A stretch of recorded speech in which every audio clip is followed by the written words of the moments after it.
মায়ের হাতের হাঁসের মাংস রান্না যেন মুখে লেগে থাকার মতন। আসসালামু আলাইকুম viewers, welcome to my channel. আজকে আপনাদের জন্য নতুন ভিন্ন স্বাদের ভিডিও নিয়ে এলাম। আমার আসলে অনেক দিন ধরেই হাঁসের মাংস খেতে ইচ্ছে করছিল।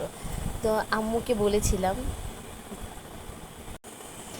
আম্মু বাজার থেকে ছোট ছোট দুটো হাঁস নিয়ে এসেছিল, মানে মিডিয়াম সাইজের। তো সেটাকে জবাই করে এনেছিল। তারপরও হাঁসের মাংস কিন্তু বাছাবাছি করা অনেক ঝামেলা। তো এটা আমার অনেক সময় লেগেছিল, কারণ ছোট ছোট অনেক পছন্দ ছিল। সে যাই হোক, আম্মু সব ধরনের মশলাপাতি দিয়ে হাঁসটাকে সুন্দর মতো ভুনা করেছিল, একদম কষিয়ে করেছিল। চুলায় বসিয়ে দিয়ে বারবার কিছুক্ষণ পর পর সরাও তুলে দেখেছিল, তারপরে আবার নেড়ে দিয়েছিল। তো যাই হোক, শেষ পর্যন্ত রান্নাটা কমপ্লিট হয়েছিল, মানে অনেক সুন্দর লেগেছিল আমার কাছে।